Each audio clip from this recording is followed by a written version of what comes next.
What am I trying to get out of the audience? Just to get them to laugh.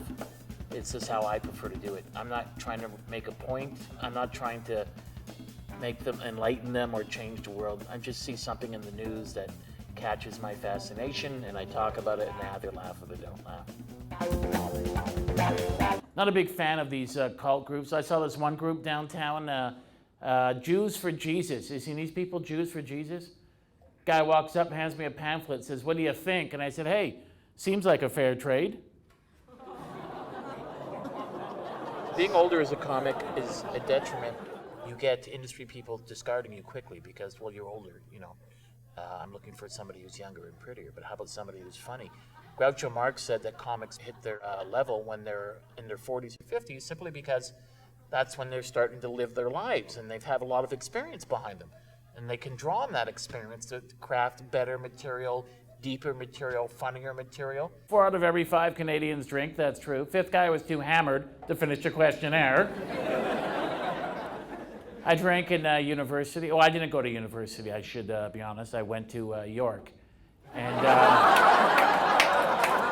any comic you see, it's an abstraction of what they really are. It's them amplified.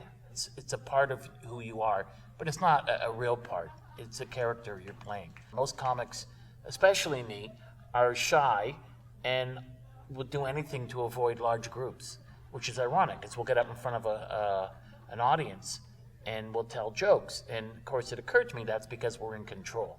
I remember the first time I ever had sex. I remember thinking to myself, boy, when she wakes up, thank God my sister's a heavy sleeper. You know, the interesting, it's a joke. Obviously, she's a light sleeper, you know, come on. My wife woke up last night out of a sound sleep and punched me in the head because I was flirting with somebody in a dream she was having.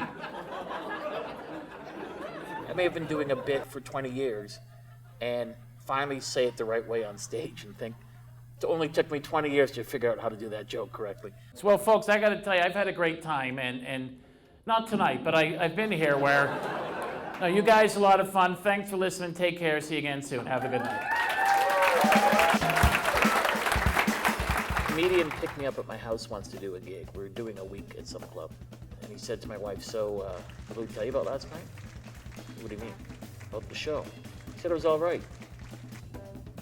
He got an encore. He destroyed. Like, it was unbelievable.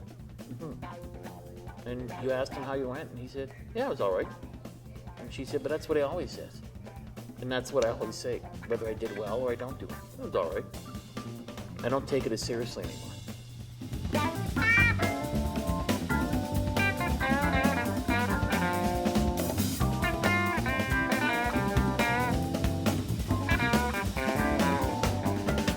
I think probably the best joke that I thought I ever wrote was after the Super Bowl when Justin Timberlake grabbed Janet Jackson's breast. And my joke was, well, it's nice to see a kid grabbing a Jackson for a change.